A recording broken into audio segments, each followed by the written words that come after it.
सातवें चरण की शिक्षक बहाली का आखिर क्या कुछ होगा। नमस्कार, कशिश न्यूज में आपका स्वागत है। मैं हूं अनुराग।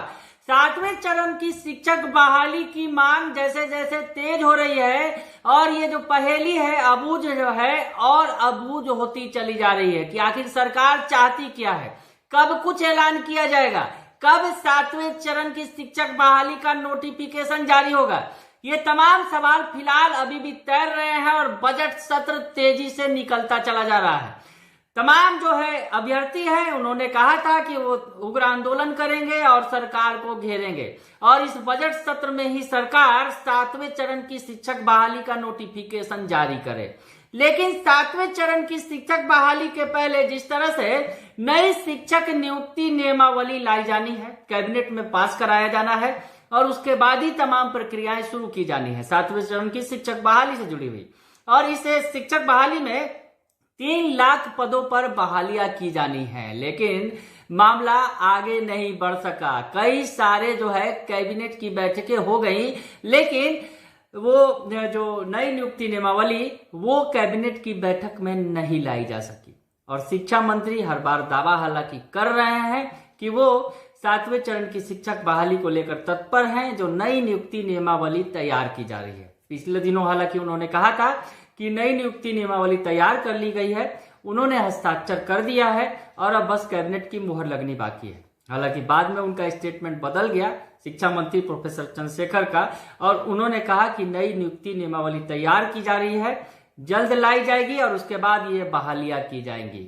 आपको बताएं कि पिछले दिनों जो शिक्षा मंत्री हैं प्रोफेसर चंद्रशेखर ने सदन के अंदर बिहार विधान परिषद में एक सवाल के जवाब में ये कहा था। दरअसल बीजेपी ने ये सवाल उठाया था, तो चंद्रशेखर जो प्रोफेसर चंद्रशेखर शिक्षा मंत्री हैं, उन्होंने कहा कि इस साल तक यानी 2024 में जो उच्च और उच्च माध्यमिक स्तरों पर जो बहालियां होनी है शिक्षकों की, वो बहाली कर ली जाएगी, वो पूरी कर ली जाएगी। ये जवाब उन्होंने दिया था।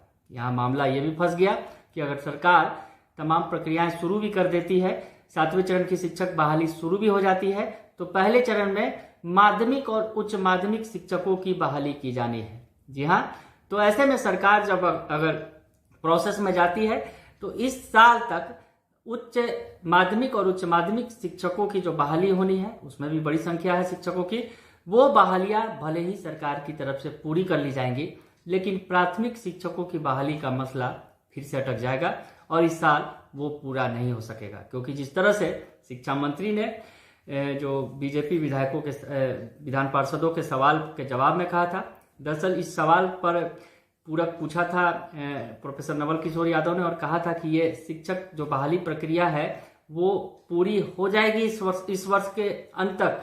तो इस सवाल के जवाब में शिक्षा मंत्री ने ये बातें कही थी कि उच्च और उच्च माध्यमिक शिक्षकों की बहाली की पूरी प्रक्रिया जो है इसी साल पूरी कर ली जाएगी, यानी 2023 को ये पूरी हो जाएगी 2023 में। और हालांकि सबसे बड़ी बात है, जो प्राथमिक शिक्षकों की बहाली का मसला है वो फिलहाल अटका रहेगा, जिस तरह से उन्होंने संकेत दिए। लेकिन अगर माध्यमिक और उच्च माध्यमिक शिक्षकों की बहाली की भी बात करें तो ये प्रोसेस भी है। पहले नई शिक्षक नियुक्ति नियमावली लाएगी सरकार, उस पर कैबिनेट की मुहर लगेगी और उसके बाद जो ये सरकार जो है सातवें चरण के शिक्षक बहाली की नोटिफिकेशन जारी करेगी। लेकिन ये प्रक्रिया भी फिलहाल अभी होती नहीं दिख रही है। शिक्षा मंत्री भले ही तमाम दावे कर रहे हैं, पिछले दिनों इसी बोलेपन की वजह से अगर कहा जाए, जिस तरह से उन्होंने कह दिया था, ट्वीट करके अभ्यर्थियों को जानकारी दी थी कि उन्होंने नई शिक्षक नियुक्ति नियमावली पर हस्ताक्षर कर दिया है और अब मुहर लगनी बाकी है कैबिनेट की। वैसे में सीएम नीतीश कुमार ने भी उन्हें खूब सुनाया था और कहा था कि जो कैबिनेट का मसला होता है उसे सार्वजनिक नहीं किया जाता। ये तमाम बातें सीएम नीतीश कुमार ने भरे सदन में शिक्षा मंत्री को कही थी। तो ऐसे में शिक्षा मंत्री बार बार अपने वादों से फेल्योर होते नजर आ रहे हैं, बार बार वो दावा करते हैं। हालांकि इन दिनों उन्होंने दावा करना शुरू किया है कि नई नियुक्ति जो नियमावली है वो भी फिलहाल तैयार की जा रही है, यानी अभी नई नियुक्ति नियमावली तैयार की जा रही है और ये कब तैयार होगी और कब तक जो है सातवें चरण की शिक्षक बहाली का नोटिफिकेशन जारी होगा, ये फिलहाल तमाम बातें सस्पेंस में है।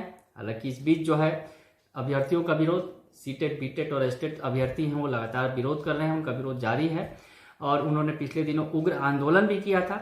एस्टेट अभ्यर्थियों ने तो पैदल मार्च भी किया चंपारण से लेकर पटना तक का, और उसके बाद सीटेट और बीटेट अभ्यर्थी सड़क पर उतरे और उन्होंने राजभवन का घेराव का माफ कीजिएगा विधानसभा घेराव का जो प्लानिंग किया था। हालांकि पुलिस ने डाक बंगला से उन्हें वापस भेज दिया। तो ये तमाम चीजें जो है अभ्यर्थी जो शिक्षक अभ्यर्थी उग्र हैं वो लगातार आंदोलन की राह पर हैं, गर्दनी बाग में लगातार मोर्चा खोल रहे हैं।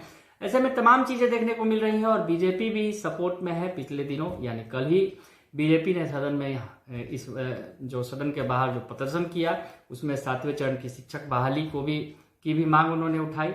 और अब जिस तरह से बीजेपी का नेतृत्व परिवर्तन हुआ है, सम्राट चौधरी को नया बीजेपी का प्रदेश अध्यक्ष बनाया गया है, तो ऐसे में उम्मीद की जा सकती है कि बीजेपी और इस आंदोलन को धार देगी, क्योंकि पिछले दिनों बीजेपी ने अपनी मंशा जाहिर कर दी थी कि 7वें चरण की जो शिक्षक बहाली है उस मसले पर बीजेपी उग्र होगी।